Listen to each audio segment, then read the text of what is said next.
और देखिए बड़ी खबर है, पटना लोक भवन में उच्च शिक्षा विभाग की आज एक महत्वपूर्ण बैठक है। शाम 4 बजे से कुलाधिपति सैयद अता हसनैन इस बैठक में मौजूद रहने वाले हैं। उच्च शिक्षा विभाग के मंत्री भी इस बैठक में शामिल होंगे। समर्थ पोर्टल की समस्या और समाधान पर चर्चा संभव बताई गई है। देखिए आपको बताया कि पटना लोक भवन में उच्च शिक्षा विभाग की आज ये महत्वपूर्ण बैठक है। शाम 4 बजे से कुलाधिपति सैयद अता हसनैन इस बैठक में मौजूद रहने वाले हैं। उच्च शिक्षा विभाग के मंत्री भी इस बैठक में शामिल होंगे और साथ ही साथ समर्थ पोर्टल की समस्या और समाधान पर चर्चा होगी। और इस खबर पर अधिक जानकारी के साथ संवाददाता प्रीतम हमारे साथ जुड़ रहे हैं, उनका रुख कर लेते हैं। प्रीतम, उच्च शिक्षा विभाग की आज एक बैठक है, सैयद अता हसनैन इस बैठक में मौजूद रहने वाले हैं और कौन अधिकारी इस बैठक में शामिल होंगे, किन बिंदुओं पर चर्चा होनी है, क्या समाधान निकालने की कोशिश इस बैठक से? देखिए सुष्मिता, सबसे बड़ी बात यह है कि बिहार में जिस तरह से शिक्षा विभाग का बजट है और बिहार में जिस तरह से शिक्षा को लेकर सरकार गंभीर है, इसलिए शिक्षा विभाग को दो भागों में बांटा गया। एक शिक्षा विभाग है, दूसरा उच्च शिक्षा विभाग है, हायर एजुकेशन, यानी यूनिवर्सिटी लेवल की जो पढ़ाई है उसकी जिम्मेदारी हायर एजुकेशन को दी गई है। लेकिन पिछले 2 दशकों में, पिछले 20 साल में बिहार में हायर एजुकेशन की स्थिति लगातार खराब होती जा रही है। यहाँ तक कि बिहार के दूर दराज कॉलेज और यूनिवर्सिटी की बात तो छोड़िए, जो पटना में जो कॉलेज है उनकी भी स्थिति काफ़ी अच्छी नहीं है।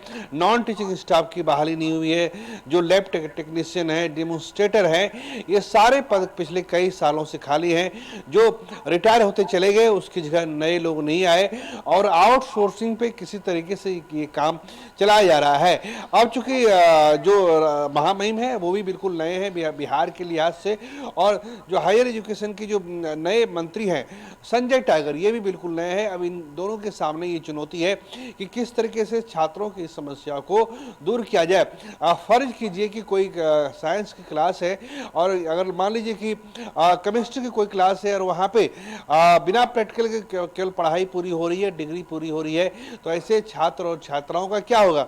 बिहार के सामने सबसे बड़ी दिक्कत यही है, सरकारें बदल गई, महामहिम बदल गए, मंत्री बदल गए, लेकिन नहीं बदली तो छात्रों की किस्मत।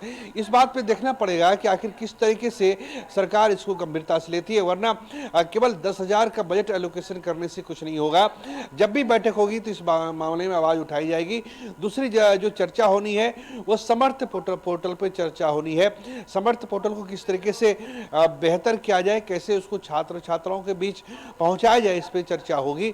4 बजे से ये बैठक होनी है और हम उम्मीद कर सकते हैं कि जब बैठक की समाप्ति होगी तो कुछ ना कुछ नया होगा, क्योंकि ये बैठक इसलिए महत्वपूर्ण है सुष्मिता, क्योंकि आपको याद होगा कि बिहार में इंटर के रिजल्ट आ चुके हैं, सीबीएसई के रिजल्ट आने वाले हैं।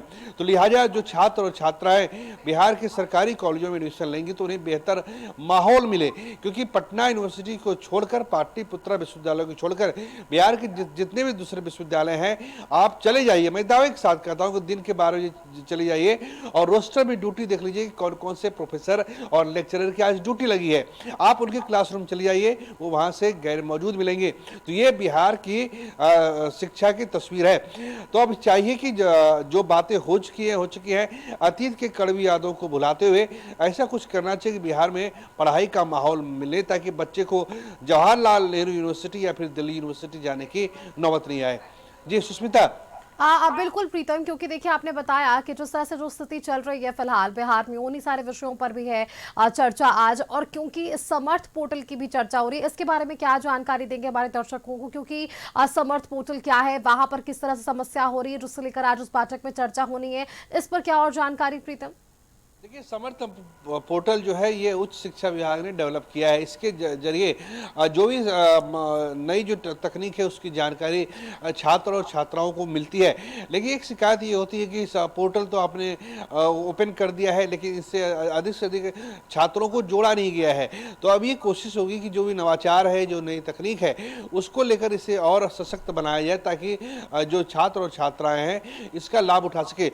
एक बात मैं और मेंशन करना भूल गया सुष्मिता की सबसे बड़ी बात यह है कि बिहार के जो अलग अलग सरकारी 15 विश्वविद्यालय हैं, यहाँ पे पीएचडी की डिग्री किसी को अवार्ड नहीं की जाती है। जिस तरह से पीएचडी की डिग्री, पीएचडी के कितने छात्र और छात्रा हर साल करते हैं, पीएचडी होल्डर कितने हैं, इस बारे में सरकार को चर्चा करनी पड़ेगी। और दूसरा, जो रिसर्च के जो प्रोजेक्ट होते हैं, इस पे कहीं कोई चर्चा नहीं होती है।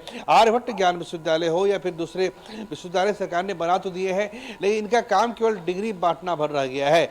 अब ये समय आ गया है कि सरकार को अतीत की कड़वी यादों को भुलाकर पिछली सरकार को बिना दोष दिए हुए, अब चूंकि 20 साल का समय काफी होता है, 22 साल का समय काफी होता है, और मैं जो दावे के साथ कह सकता हूं कि जिस तरह हमने तस्वीरें बयां की, आप चली जाइए बक्सर, आप चली जाए औरंगाबाद या बांका, आप देखिए वहां पे जो प्रतिष्ठित जो सरकारी कॉलेज है उसकी क्या स्थिति है। हाँ बिल्कुल नहीं यार, बहुत बहुत शुक्रिया आपका प्रीतम, हमारे साथ जुड़ने के लिए, तमाम जानकारियां हमारे दर्शकों संग साझा करने के लिए।